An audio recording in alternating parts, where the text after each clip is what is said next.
We'll now move to question time, and I'll call Senator Patterson. Senator Patterson. Thank you, Madam President, now that she's been tipped off. Sorry, that was not my intention. That's all right. My question is for the Minister representing the Prime Minister, Senator Wong. On September 23, Optus CEO Kelly Bayard Rosmarin said to the public of the Optus data breach, "It is a sophisticated attack." On ABC's 7:30 last night, when the Minister for Home Affairs was asked if she agreed it was a sophisticated attack, she replied, "What is of concern for us is how what is quite a basic hack was undertaken on Optus." On ABC Radio this morning, Ms Bayard Rosmarin described the Minister's comments as misinformation. Minister, who is right here?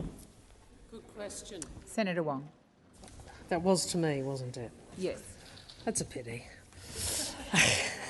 I thank Senator Patterson for his question. Obviously, I've just come back from the General Assembly, so I haven't been in Australia for much of, or for the events to which he refers. I think Senator Watt is probably more across what has occurred while I've been away, and I think was asked questions yesterday about this. This is an occasion where it does appear, if I may say, that the lack of action by the previous government has come home to roost. Right. When you look at, for example, Wong, when you look at the Privacy Commissioner's comments— Wong, could you resume your seat, please? Senator Patterson. Thank you, Madam President. On relevance, there were no questions about the policies of the former government, only questions about interviews that occurred this morning and statements of the Minister. Thank you, Senator Patterson. And Senator Wong has just commenced her answer, and she's heard your objection, and I'll ask her to continue. If only it were so easy that the failure to manage to govern properly could be simply dismissed in that way. The reality is you failed to act on so many issues, including on the Privacy Act, Order. Including on the Privacy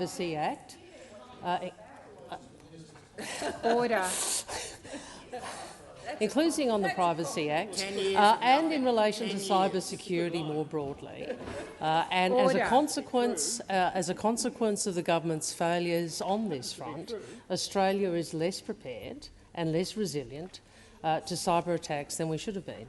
Right. And you would know that, Senator Patterson, because you are one of the people on that side who understand some of the issues of national security and some of the complexity. And you will know that there was not sufficient attention paid to this issue by the previous government. You will know, for example, that there were recommendations made that the Privacy Commissioner has talked about to strengthen the regulatory framework to provide additional rights for Australians to protect their personal information. And it does not Senator appear Wong, that they were acted upon. Senator Wong, please resume your seat. Senator Birmingham. President, point of order on relevance. In response to Senator Patterson's point of order before, you indicated the minister was just beginning her response when he drew a point of order that the question was related to statements about this particular cyber attack and which of those statements were correct. The minister went talking about the former government. You indicated she was beginning her answer and gave some latitude. But there are now 12 seconds less. I ask you to draw the minister to the question. I will draw the minister to the question by Senator Patterson. Thank you, Minister Birmingham. Thank you. As I understand it, my brief is that on the 21st of September, Optus reported a data breach to the Australian Cyber Security Centre. Shortly after identifying the compromise, they took action to contain the incident. Your time has expired. Senator Patterson, first supplementary. Thank you, Madam President. I note the minister did not say whether she supported the minister's version of events or Optus's version of events, but I'll try again. On ABC Radio this morning, the Optus CEO said that this data was encrypted and had multiple layers of protection. On ABC 7:30 last night, the Minister for Home Affairs accused Optus of having effectively left the window open for data of this nature to be stolen. Minister, who is right here? Senator Wong. Well, self-evidently, the data could be stolen. So I find it hard that you come into this place, Senator Patterson, and are concerned about the minister saying that when it's self-evidently the fact that the data has been stolen. The data has been stolen, and the government has been working, including with Optus, to try and resolve what has occurred with this data breach. But I think it is an odd thing to do to come into this chamber and to try and play politics on the Sorry, did you want to say something? Order. It is disorderly to engage across the Senate chamber, and I ask senators to remain quiet while Senator Wong concludes her answer. Senator Wong. Well, I find it passing strange that you would come into this chamber being upset about a minister making a point that is demonstrated in fact. This data has been breached. The government is, and the minister is wrong that the data has been breached. Well, there you go. Order. Senator McGrath. Yeah, I just think that's pretty extraordinary. We know that there has been a breach. Senator Wong, your time has expired. Before I call Senator Patterson, I would ask all senators and remind them that interjections are disorderly and that Senator Patterson has the right to ask his question in silence and Minister Wong has the right to respond to that question in silence. Senator Patterson. Thank you, Madam President. As part of the response to the cyber attack, will the government expedite passport applications and waive fees of Optus customers whose passport details may have been compromised in this data leak?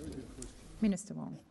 Thank you. Look, that is a good question, and it is one that comes at a time where we are trying to deal with. Well, I should say that obviously the situation is evolving, and the government is considering how we respond to identified risks, such as the one that you have outlined. And regrettably, this occurs at a time where we already have a lot of pressure in the passport system, and as a consequence of the previous government's failure to plan for the massive spike in passport applications, which occurred because people didn't renew whilst the borders were closed. And we've already, I've been, I think, upfront with the public, and Minister Watts has been upfront with the public, Assistant Minister Watts has been upfront with the public about how we are trying to resolve that issue. But that is an issue that will take time, and we are still dealing with unprecedented demand, and this comes at a time where that's where the system is already under pressure. Your time has expired. Senator Pratt.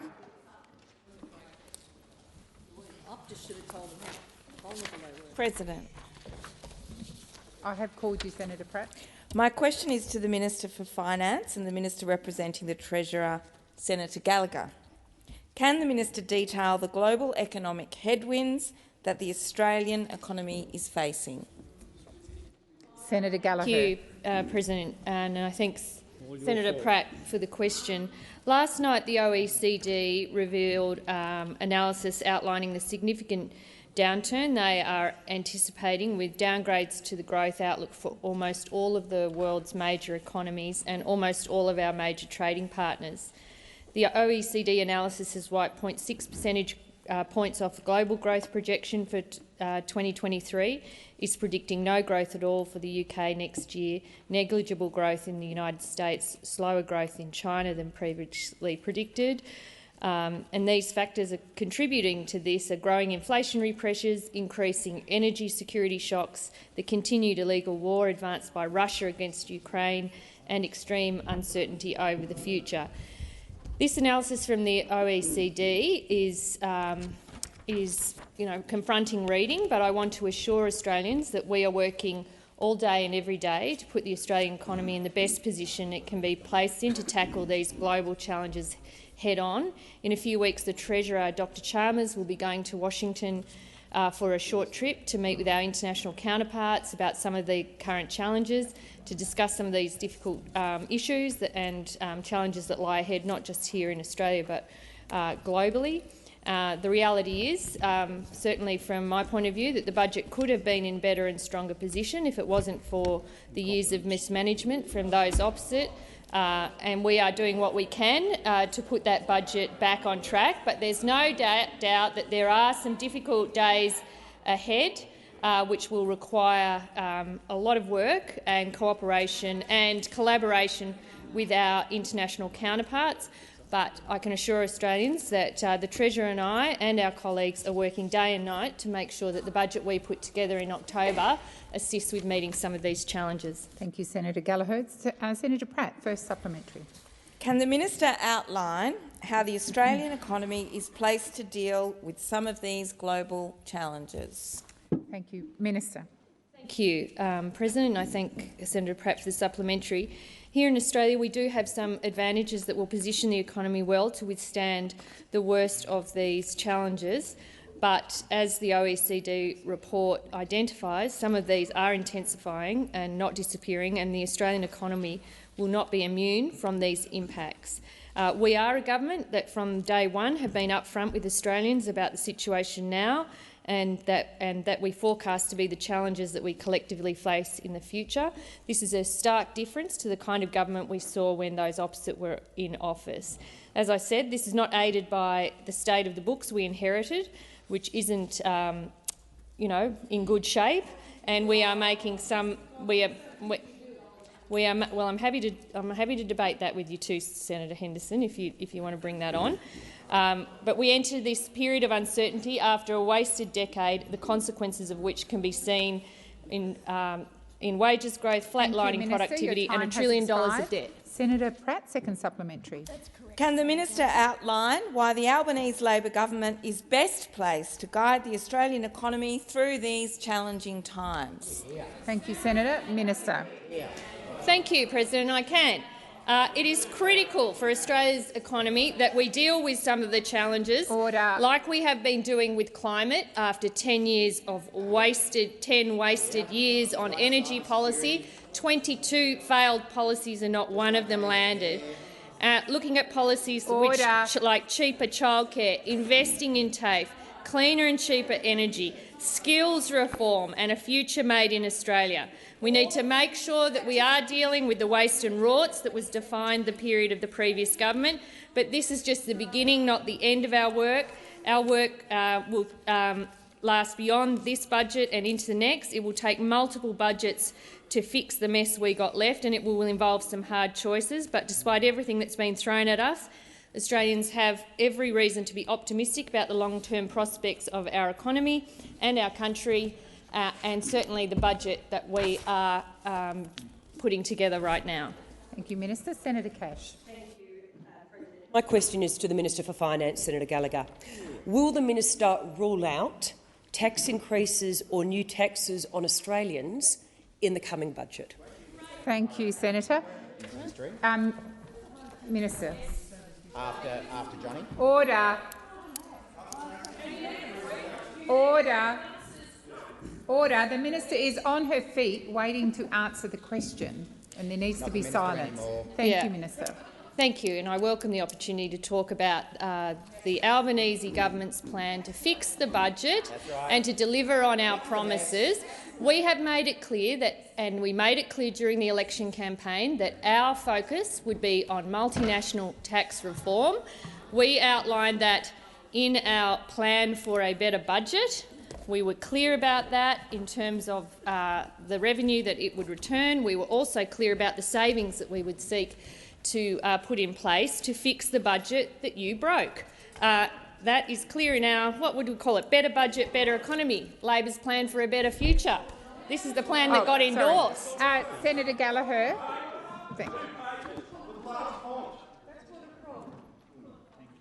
Senator Henderson. Madam President, thank you. On a point of order, I'd ask that the minister direct her comments through the chair. Thank you.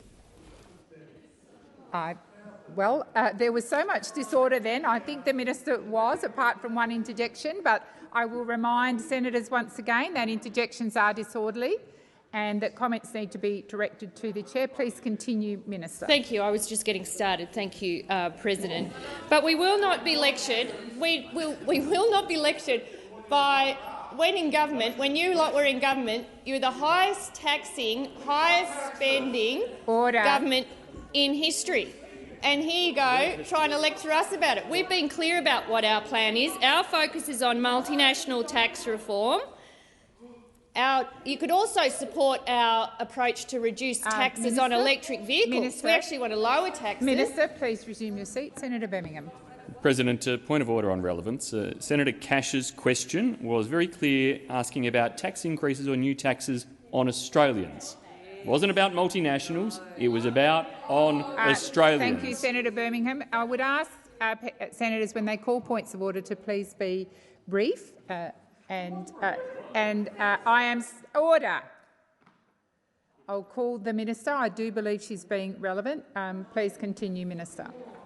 Thank you. And the point I was making, and I have made, is that our focus will be on multinational tax reform.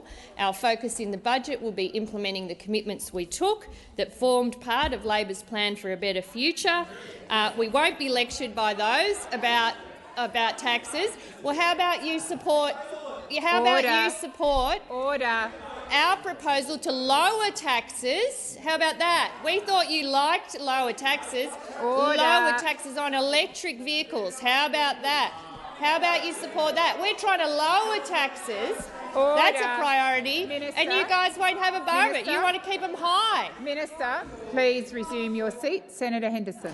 I regret to have to raise this point of order again. Just a reminder to direct her comments through the chair, please. Thank you, Thank you. Senator Henderson. I will remind those, particularly on my left, that interjections are disorderly. There are a lot of interjections coming from the left. So I remind all senators that those are disorderly, and I'll remind the minister that her comments need to be directed to the chair. Thank you, Minister. Thank you, President, and of course I will follow that ruling.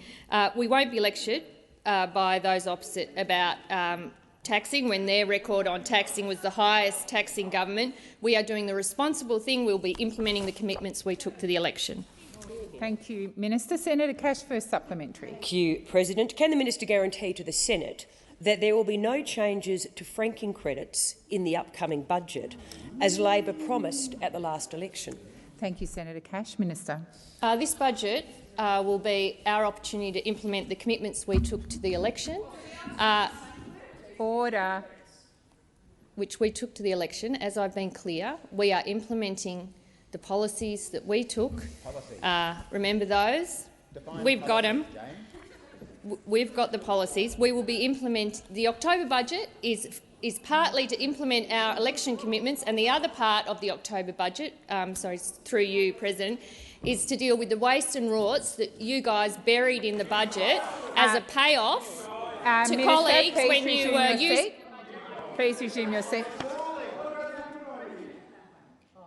Sorry, Senator Cash, I'm waiting for silence. Senator President, Cash. a point of order in relation to relevance. The question actually was incredibly specific. It referred to ruling out changes to franking credits. I would ask you that you direct the minister to be relevant to the question. Thank you, Senator Cash. It also included the word budget, but the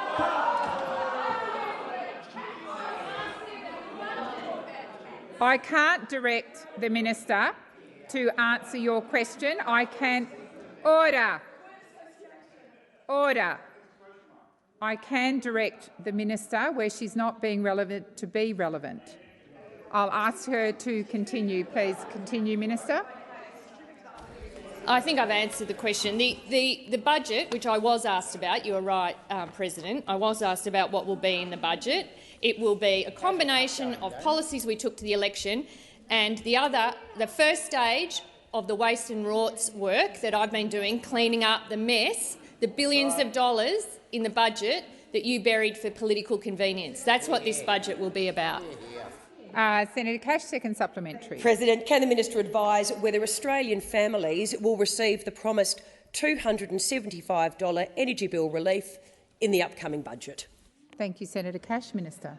Well, then, honestly, the audacious you continue to surprise me, Senator Cash. Honestly, after 10 years, 22 failed energy policies, a 20% increase in electricity prices on your watch that you buried before the election, that you would stand up and ask us about energy prices. Resume your seat. Senator Wong.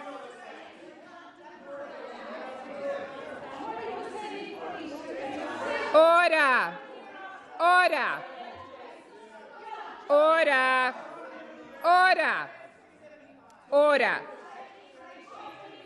Senator McGrath and Senator Wong. Senator Wong. Order. I have a senator on her feet seeking to make a point of order, and it was so disorderly that Senator Cash had to sit down again. I would ask senators to listen quietly. Senator Cash. Thank you, President. A point of order in relation to relevance. The question was actually about the government, not the opposition, and whether or not Australian families will receive the promised $275. And I would ask you to direct the Minister to the question. I will direct the Minister to your question. Minister. Thank you. It's just the audaciousness of it is stunning. It's just staggering. It's absolutely staggering. As though you're these passive players in the decade of energy failure. Honestly. Minister Wong. Senator Wong. Senator Cash, order. Order. Order. Senator Wong. Senator Wong. Senator Wong. Minister, please continue. Minister, have you concluded your answer? You did have 5 seconds. Okay, thank you. Senator Cox. Thank you, Senator Sterle. Senator Cox. Thank you, President. My question is to the Minister representing the Minister for Climate Change, Minister Wong. Given last week's announcement regarding the landmark case against the Australian government lodged to the UN Human Rights Committee by the people of the Torres Strait Islands in May 2021, it clearly stated the federal government breached their fundamental rights to culture and life. What will the new Labor government do to ensure they uphold Indigenous rights as part of their climate policy and planning, in particular Article 27, the right to culture, and Article 17, the right to be free from arbitrary interference with privacy, family and home? Thank you, Senator Cox. Minister. Thank you to Senator Cox for the question, and she's correct that the UN Human Rights Committee found on Friday the 23rd of 23rd of September that Australia had violated the rights of a group of Torres Strait Islanders by failing to adequately protect them from the impacts of climate change. And the finding was made in response to a 2019 complaint filed by 8 Torres Strait Islanders from small, low-lying islands in the Strait. This is a reminder, if I may say before I try to respond to the second part of the question, of what the Labor Party has been saying for years, which is that climate change was an existing threat to island nations and island homes, both in the Pacific region, but also in the Torres Strait. And I can recall going to, I think it was to Saibai Island when I was Climate Minister, and seeing firsthand, and this is in 2008 or 9, what was already occurring as a result of increased storm surge and how that was eroding coastline and eroding infrastructure. And it is a reminder yet again of the irresponsibility of those opposite who for 9 years refused to do anything about this. In relation to the broader issue, which is how you try to give effect to and keep faith with First Nations peoples, we have a long way to go on this, Senator. I acknowledge that, and part of what we are trying to do with a First Nations ambassador and First Nations foreign policy initiatives is to work through how it is that you bring the perspective of First Nations peoples into the work we do in the world, including on climate. And I was very grateful to have Senator Dodson accompany me to the UN General Assembly for that reason. Thank you, Minister. Your time has expired. Senator Cox, first supplementary.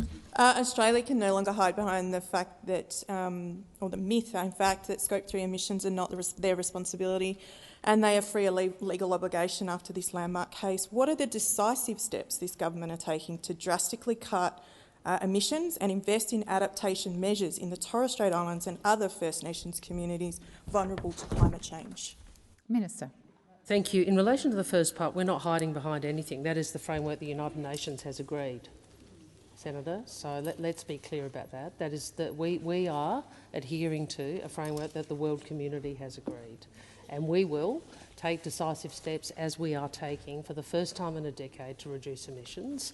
And under our policy, in excess of 80% of Australia's energy, despite the fact we have vast fossil fuel resources, the overwhelming majority of our energy under our plan this decade will be renewable, and that is a substantial step. In relation, because I'm tired, I've forgotten the second part of your other question. But in relation to the broader issue of adaptation, I would make the point we are clear about the need to try and help and work with Torres Strait Island communities. Thank you, Senator Wong. Your time has expired. Senator Cox, second supplementary. Minister, when will this government start listening to the voices of First Nations people in Australia, led by our Torres Strait Islander brothers, sisters and their children, who echo their neighbouring Indigenous nations of the Asia-Pacific, and globally to say no to new coal and gas projects on their ancestral lands that breach their human rights, fast-tracking the destruction of our culture, climate and risking their livelihoods? Thank you, Senator Cox. Minister. Well, first, in relation to the voice of First Nations communities, Australia's regime, environmental assessment regime, and should ensure that those voices are heard. And I think you have seen from senators in this place on this side, and I would hope for some from the other side, a recognition that that is an important part of ensuring approvals meet the community test, the social licence test. In relation to who we are listening to, I would make the point to you, Senator, that the Torres Strait has seen the Prime Minister, the Minister for Indigenous Affairs and the Climate Minister all visiting in the first months of government to hear firsthand from First Nations people in the Torres Strait about their experience, what they need and how we can help. We intend to engage in good faith with them and with the views of the Human Rights Committee. Thank you, Minister. Senator Ciccone. Thank you very much, President. My question is to the Minister representing the Minister for Home Affairs, Senator Watt.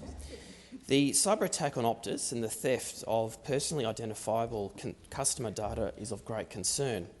Can the Minister please update the Senate on the breach and the possible impact on Australians? Thank you, Senator. Minister. Thank you, President, and thank you, Senator Ciccone. You're right, this is a matter of great concern to all Australians. Australians expect, when they hand over their personal data, that every effort will be made to keep it safe from harm. We know that billions of Australians have been impacted by the Optus data breach. This data breach, let's be clear, should not have happened. It involved the release of Australian citizens' names, date of birth, phone numbers, email addresses, residential addresses and, for some customers, passport and driver's licence numbers being for sale on the dark web. Completely unacceptable. We are incredibly concerned as a government this morning about further reports that personal information from the Optus data breach also includes Medicare numbers. Medicare numbers were never advised to have formed part of compromised information from this data breach. Optus has a clear obligation to notify affected individuals and the Australian Information Commissioner when a data breach involving personal information is likely to result in serious harm. Consumers also have a right to know exactly what individual personal information has been compromised in Optus's communications to them. Yesterday, the Minister for Home Affairs called on Optus to provide more support to impacted customers, and I was pleased that Optus made a commitment to provide free credit monitoring to impacted consumers. This will help protect consumers against identity theft as a result of this breach, and I know all of my government colleagues are of the same view. The government expects Optus to continue to work with customers to help them understand the impact on them and what Optus can do to help. Optus owes the Australian public a full explanation and nothing less. Thank you, Minister. Senator Ciccone, first supplementary. Thank you, and thank you for that response, Minister. Can you please outline the steps that the Australian government is taking in response to the data breach? Minister. Thank you, President, and thank you, Senator Ciccone. As the Minister for Home Affairs said yesterday, and I repeated in this chamber yesterday, very substantial support has been provided by the Australian government since this data breach was revealed, and I want to credit the work of the Australian Signals Directorate, the Australian Cyber Security Centre and the Australian Federal Police for their support. The Attorney-General has also announced today that the Federal Bureau of Investigation is also assisting the AFP with this investigation, which shows the reach of this data breach. The Privacy Commissioner is currently working with Optus to obtain further information to determine whether she will conduct a formal investigation.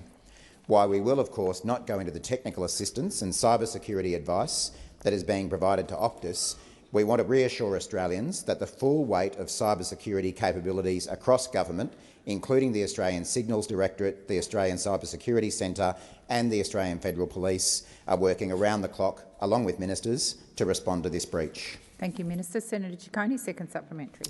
And I thank again the Minister for that answer. Could the Minister please outline how this government's approach to cybersecurity contrasts with the previous administration? Senator Watt.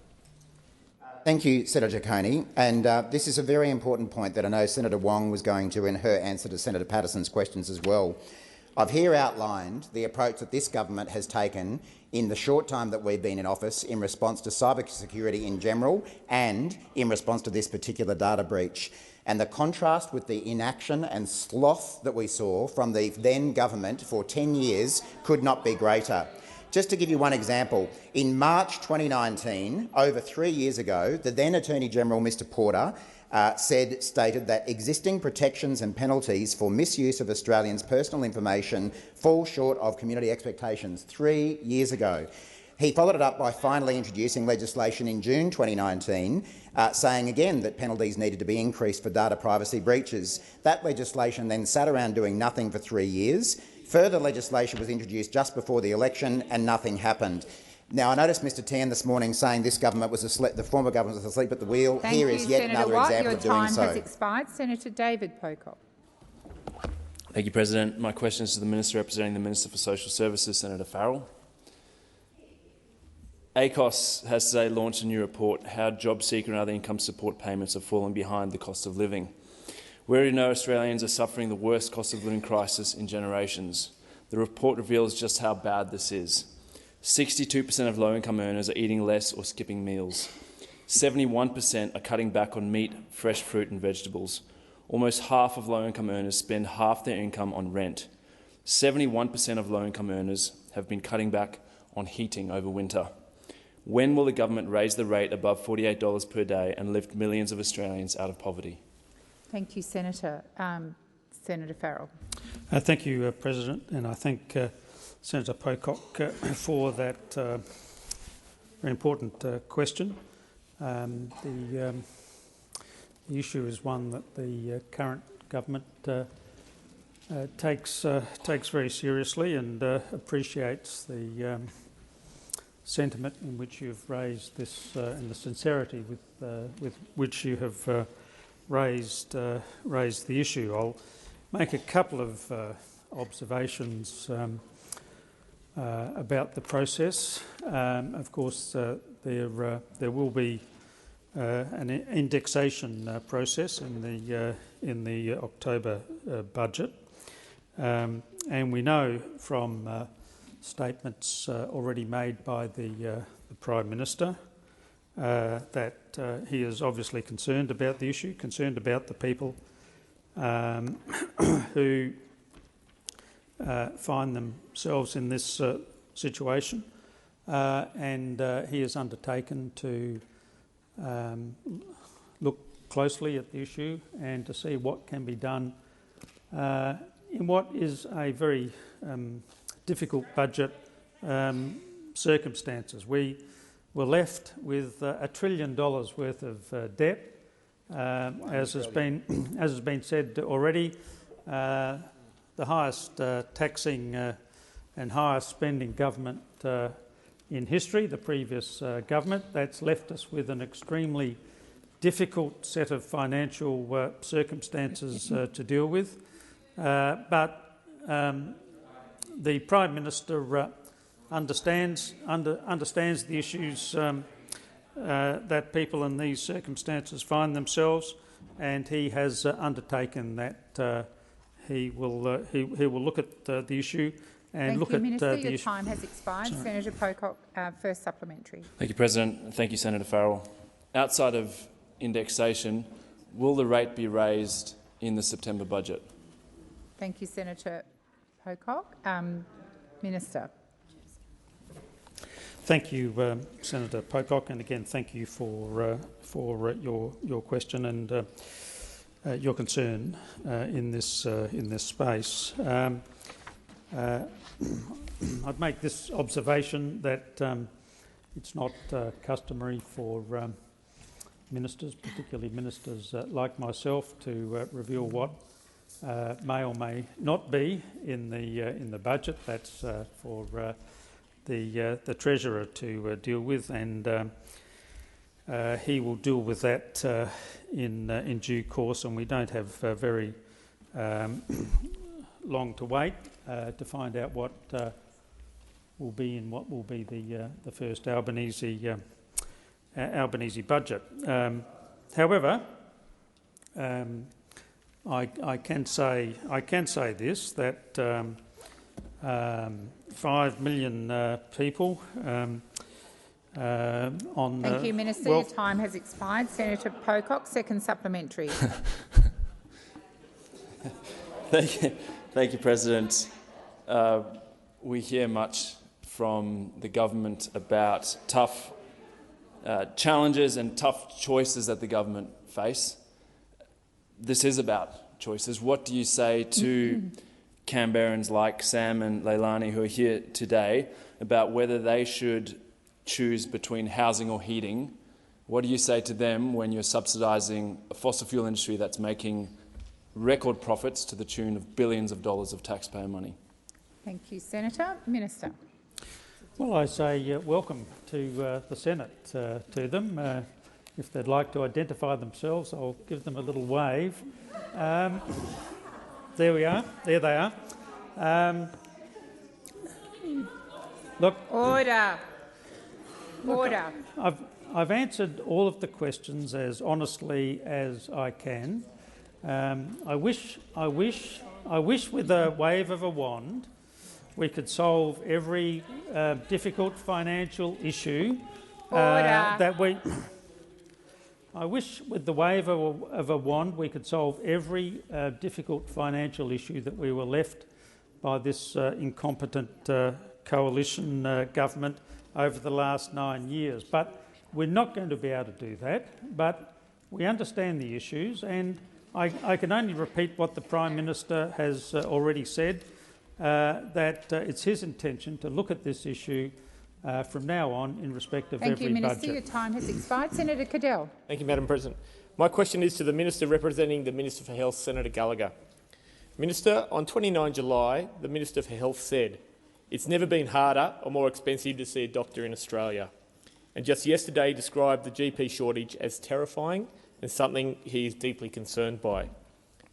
Given the Health Minister clearly recognises the pressures of the health system is under, can the Minister guarantee the government will not cut the $27.5 million in regional development funding for the Coffs Harbour Health Services Precinct delivered in the 2022 federal budget?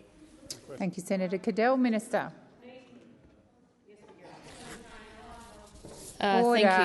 Thank you. And I won't stand here and foreshadow decisions that are being considered through the budget process. I have been clear with the chamber, and I think publicly, that we are reviewing measures from the March 22-23 budget. Sorry, March. About Medicare? The March election, the budget before the election. We are reviewing that. There was a lot of spending in that. Order. But if that spending Senator is warranted, Ruston, if it's needed, if it meets that test, then we will make decisions based on that. Like, seriously, we need to go through an incoming government to have a look at where this money was placed. And we've seen reports in the paper today about some of the decisions made under some of these programs where proponents weren't aware of it, where applications weren't made for it, when disproportionate amounts went to particular parts of the country. So there is a legitimate issue here that we are taking our time to work through on the issue of health and making sure that the health system is adequately resourced. We have already injected, I think, over $1.4 billion into the health system through various payments and COVID-related things. I'll check that figure if I've got it wrong, but we have made those investments. These were money that wasn't provisioned for by the previous government. We have made additional investments into health. On the issue of the GP shortage, that it is a crisis. Primary care is in crisis, and 9 years of cuts to Medicare and pushing back and not ensuring that there was a good supply of doctors coming in and being trained into general practice is a problem that we inherited from those opposite that we are trying to fix. And people can be guaranteed that the Labor government will always be better on hospitals and always better on Medicare. Thank you, Minister. Your time has expired. Order. Senator Cadell, first supplementary. Can the minister also guarantee the government will not be cutting the $19.5 million in regional development funding for the Shepparton Rural Clinic Health School delivered in the 2022 federal budget? Thank you, Senator. Minister. Thank you. Well, as I said, my answer is the same. We are going through all of the measures. If they stack up, if they actually meet that quality test of yes, they're needed, yes, they can be delivered, yes, they've been properly costed, we will proceed with many of the measures where they meet that test. If they don't meet that test, then we are looking at other opportunities to reprioritise, to return money to the budget. Can I just remind people, the budget we inherited had deficits in the order of over $200 billion. $200 billion across the forward estimates, $1 trillion in debt. We have debt, cost of servicing debt are going to exceed many government programs in the next few years. Just the increase in interest is going to hit the budget to $125 billion. This is the budget that we're trying to manage, and we will prioritise accordingly. Thank you, Minister. Your time has expired. Senator Cadell, second supplementary. Can the minister guarantee the government will not cut the $8.3 million regional development funding for a national post-traumatic stress disorder centre at the University of the Sunshine Coast delivered in the 2022 federal budget? Thank you, Senator. Minister. Well, we're working through all of that. As I've said, my answer is the same to the two previous questions. But I would also say that we are this is serious. We are also working through all of the health programs that are ongoing programs, like adult dental, for example, that just falls off a cliff next year. Yeah. They're the problems that we've inherited. What about the My Health record card? Also, we'll just get rid of that, shall we, in the next 2 years? We have so many terminating programs in health, over 200 terminating programs that we are dealing with, that you hid. So you tried to make your presentation of your budget look better by cutting services and not funding them properly, by not funding them in an ongoing. So is adult dental going to need to be funded after next year? Yeah, I reckon there's a pretty high chance it needs to be. McKenzie. But yet those opposite didn't make provision for it in the budget, and this is what we are fixing. Senator Lambie. Thank you, Madam President. My question is for the Minister for Finance, Minister Gallagher. Order. Senator Lambie, please resume your seat. We've moved on now to Senator Lambie's question. She has the right to ask it in silence without the constant interjections across the chamber. They are disorderly. Senator Lambie. Thank you, Madam President. My question is for the Minister for Finance, Minister Gallagher. The MOPS Act review is due to be completed by the end of this week. Will the government immediately release the review when it is provided to the Prime Minister? If it doesn't intend to release it there and then, how long will it take until you will release that review? Thank you, Senator Lambie. Minister Gallagher. Sorry, I just didn't catch the end of your question, but and I thank Senator Lambie for the question. I think it was around release of the MOPS review. I think the intention is to release that review after it's been provided and people have had opportunity to be briefed on it. The intention is to release that review publicly. Senator Lambie, first supplementary. Standard convention is that opposition staffing is set as a proportion of the staffing allocation afforded to the sitting government. What's the convention for the crossbench?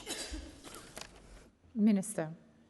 My understanding is that the allocation of personal staff to officers of, cross-ministerial officers, opposition officers and crossbench is at the complete discretion of the Prime Minister. That is a decision that falls entirely within his portfolio, and he's made those decisions based on information and advice he's had.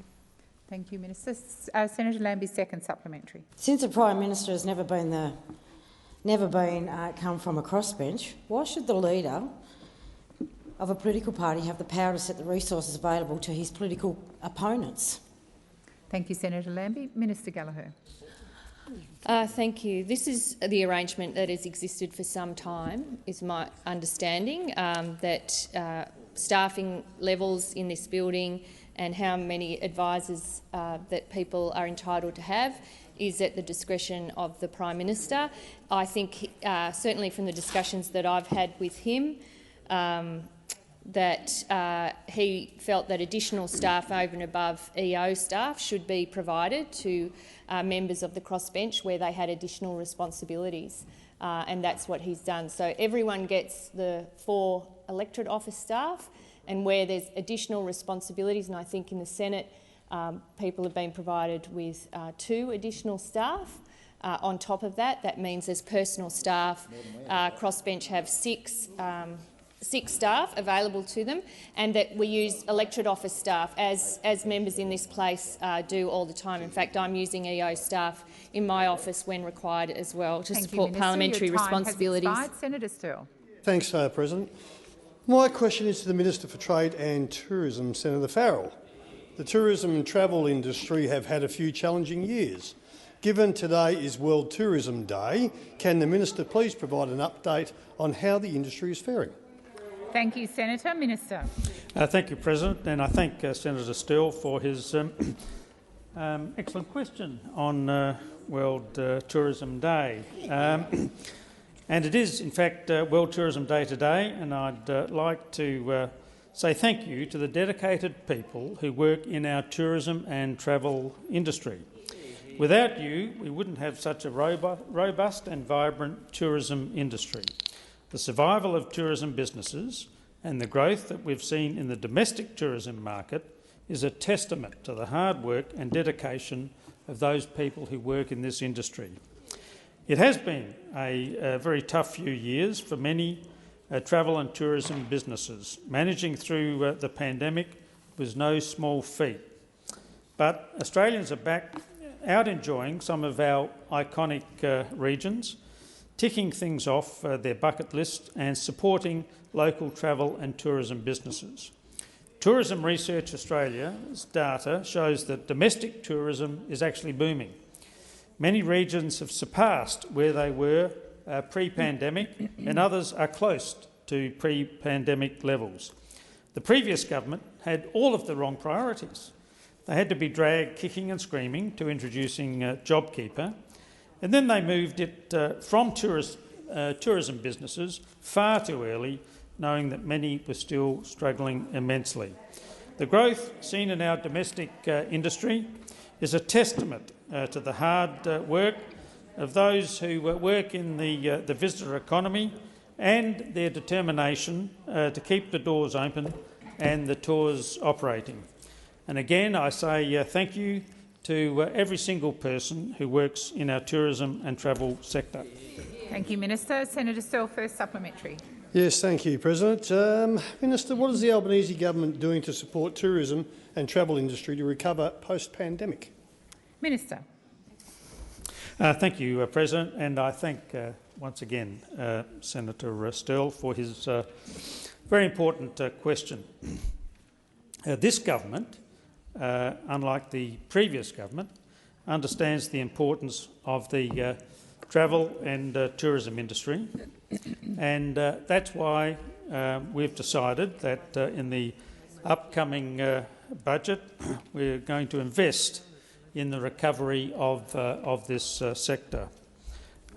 Pre-COVID, the visitor economy was worth about $166 billion annually, and it was growing faster than GDP and supported 1 in 12 Australians in work.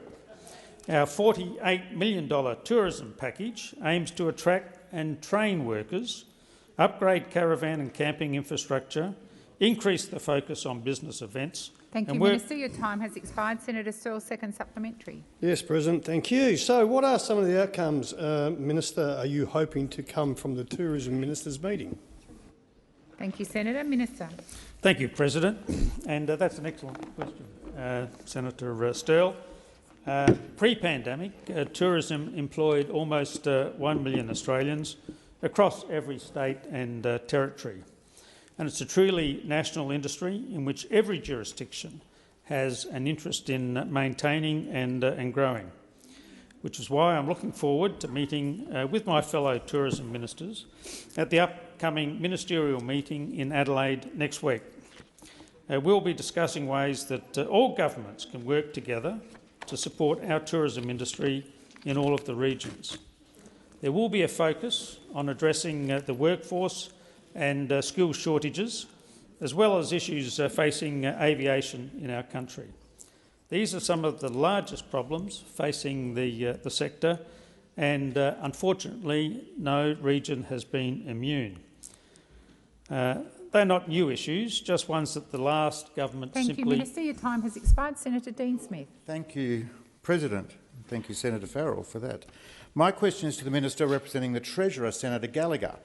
The ACCC states that because of the temporary cut in the fuel excise in the period 29th of March to the 10th of May 2022, the largest decrease seen in average daily regular unleaded petrol prices was more than 39 cents per litre in all 5 largest cities, being Sydney, Melbourne, Brisbane, Adelaide and Perth, and between 25 and 48 cents per litre in Canberra, Hobart and Darwin. Does the Minister agree? Thank you, Senator Smith. Minister. Sorry, what do I agree with? The facts that you just put about the ACCC? Sorry, I'm seeking clarification. Yeah.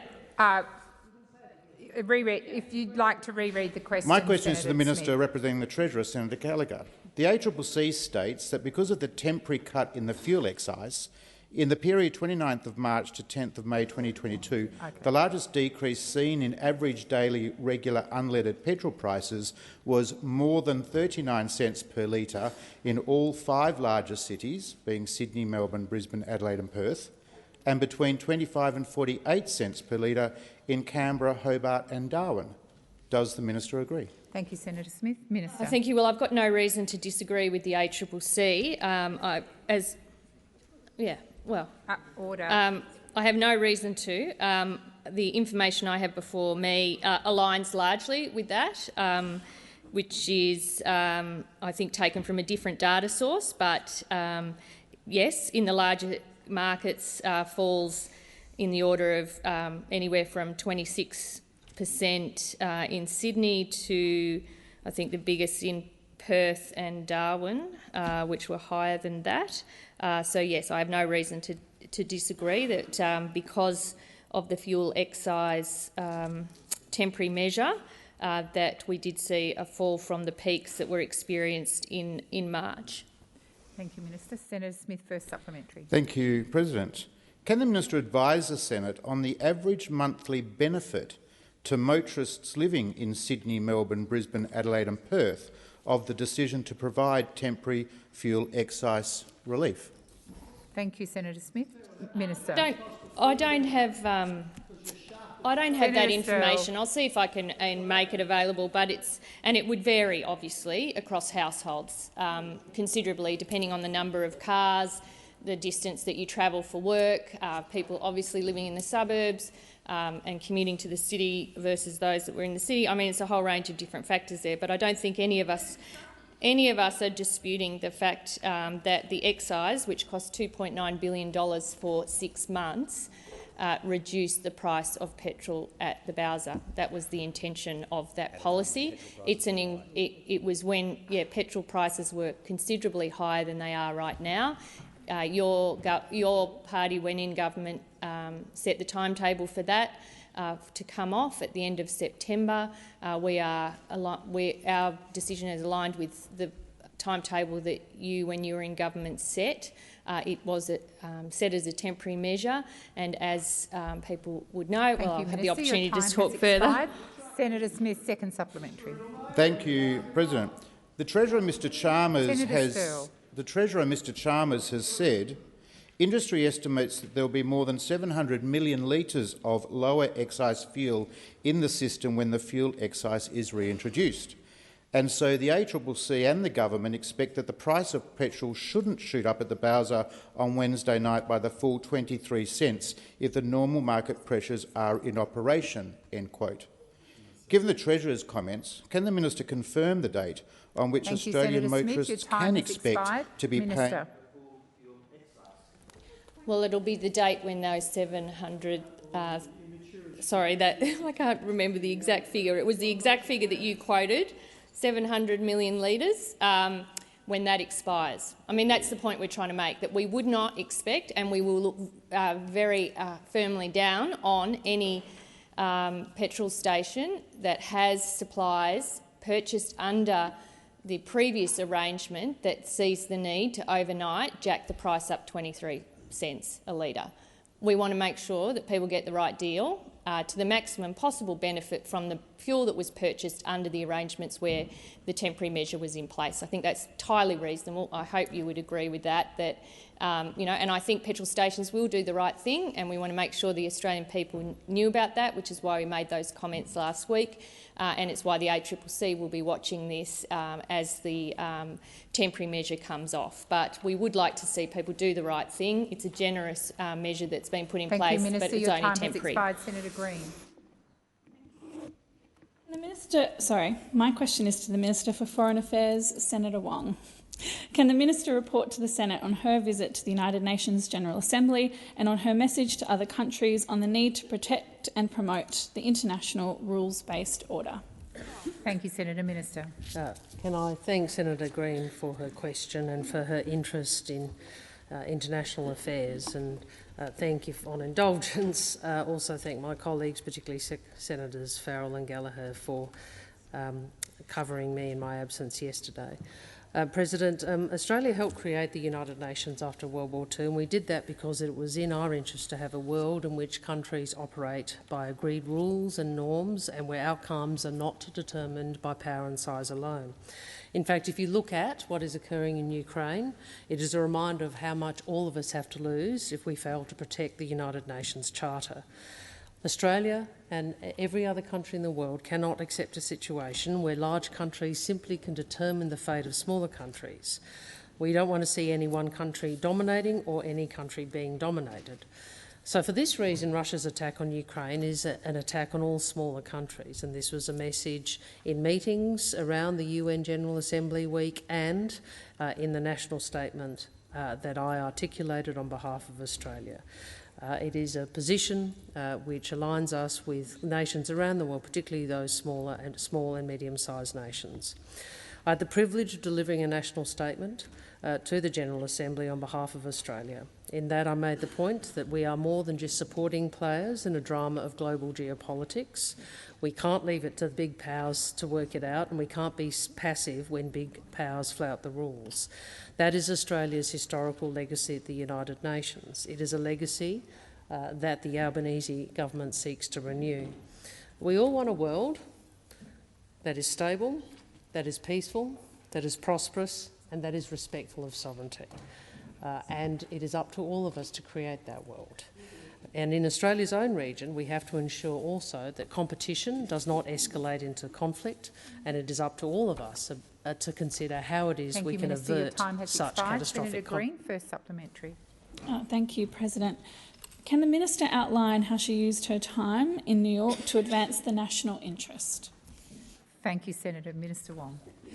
Thank you, Senator Green. I had the opportunity in New York to attend around 60 engagements, which included bilateral and trilateral meetings, pull-asides and larger meetings where I could represent Australia's views.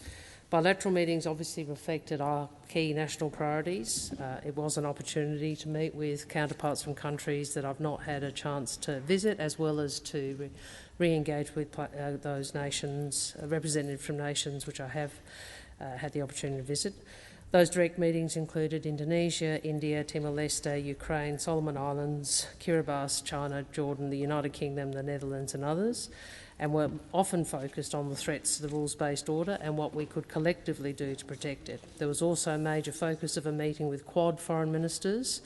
I chaired a meeting of the Friends of the Comprehensive Nuclear Test Ban Treaty, which convened by the Prime Minister of Japan. Thank you, Minister. Your time has expired. Senator Green, second supplementary. Thank you, President. And of particular interest to my part of the world, Minister, how did the Albanese Labor government use participation at the General Assembly to promote the concerns of our Pacific family? Minister. At the United Nations, we worked to ensure that we engaged deeply with Pacific partners and responded to their needs. This included working with Pacific Island Forum members to launch the 2050 strategy for the Blue Pacific, which I had the privilege of hosting, well, Prime Minister Bainimarama hosted at the Australian mission, and we were very privileged to support that. In addition, I joined the United Nations General Assembly Ocean Panel leaders on ensuring the health and resilience of our oceans, which we know is vital to our Pacific family. Unlike those opposite, we know we are stronger in the world when we work together to defend our interests, and we seek to treat our friends and partners with respect and listen to what they say. And instead of disrespecting our Pacific family's climate concerns, we are seeking to work with them to deliver real action on climate and to build a stronger Pacific family, and I thank them for their engagement. Thank you, Minister. And with that, President, I ask that further questions be placed on notice. Thank you.